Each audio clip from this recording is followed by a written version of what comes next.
j'espère que vous allez bien. Bienvenue sur Tech SN. Aujourd'hui, nous sommes à notre quatrième chapitre concernant les conteneurs. J'espère que vous avez déjà suivi les trois précédents chapitres. Si ce n'est pas le cas, je vais vous laisser les liens en bas sur la description de cette vidéo.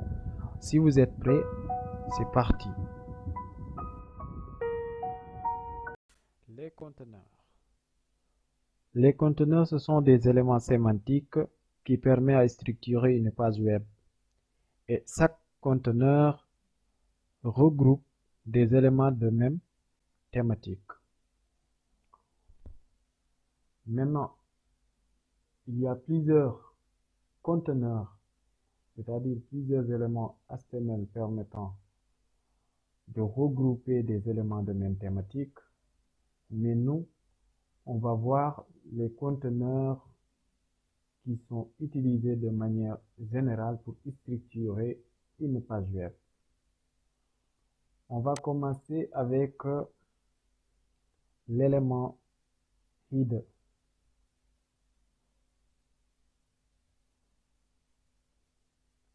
L'élément header représente l'entête de notre page web. On y retrouve très souvent les éléments comme un menu accompagné d'une bannière, c'est-à-dire des informations soit de l'entreprise, ça dépend du projet, voilà. Et en même temps, même les menus sont représentés par l'élément nav qui est aussi un élément conteneur. On a d'abord header qui représente l'entête de notre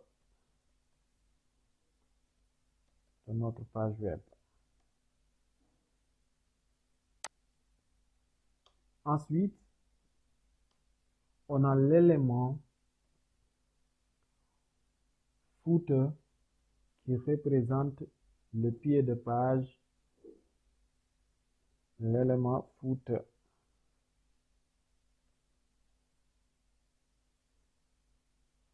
On retrouve à l'intérieur de l'élément footer très souvent les informations de contact comme l'adresse, le numéro de téléphone, l'email, un formulaire qui permet de contacter directement à l'entreprise, les informations de copyright, etc.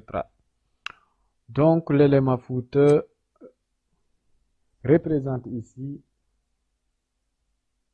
le pied de page. Entre l'entête et le pied de page, on aura ce qu'on appelle le corps de notre page web. J'espère que c'est plus simple à dire comme ça. Maintenant ici, je vais vous présenter deux éléments. D'abord, l'élément div qui veut dire tout simplement un diviseur. Donc, selon le nom, juste ça vous permet de diviser.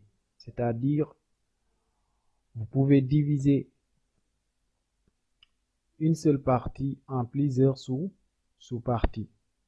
C'est un élément qu'on utilise très souvent, beaucoup de fois sur un site web. Voilà. On aura div comme ça. Voilà. Ici, c'est un diviseur. On va écrire pour diviser. Voilà. Ensuite, on a ce qu'on appelle l'élément section.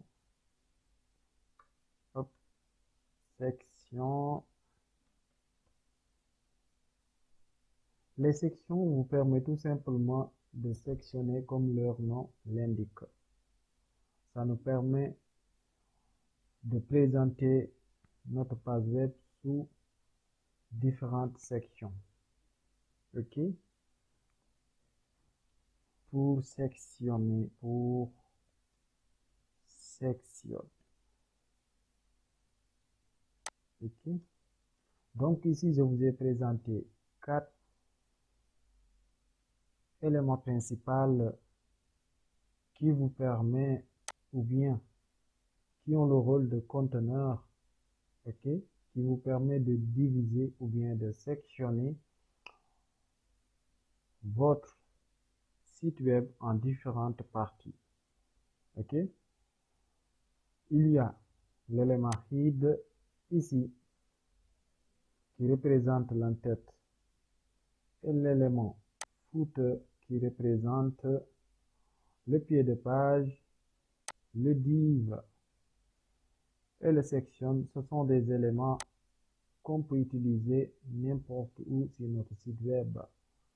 Surtout le div, vous allez le retrouver très souvent à l'intérieur de head comme à l'intérieur de footer parce que tout simplement ça permet de diviser. Si vous avez besoin de diviser votre head en plusieurs parties, vous pouvez utiliser le diviseur div à l'intérieur de n'importe quelle partie de votre site web. J'espère que le tutoriel vous a plu et je vous invite à s'abonner à ma chaîne, de liker cette vidéo, de commenter pour laisser votre avis, poser des questions ou bien même de donner votre avis selon les explications, selon le tutoriel. Ça va beaucoup m'aider à améliorer les choses vraiment. Également, je vous conseille d'activer les notifications, comme ça on va vous informer à chaque fois que je vais publier une nouvelle vidéo. Ceci étant dit, on se retrouve à très bientôt pour une nouvelle vidéo. Merci, au revoir.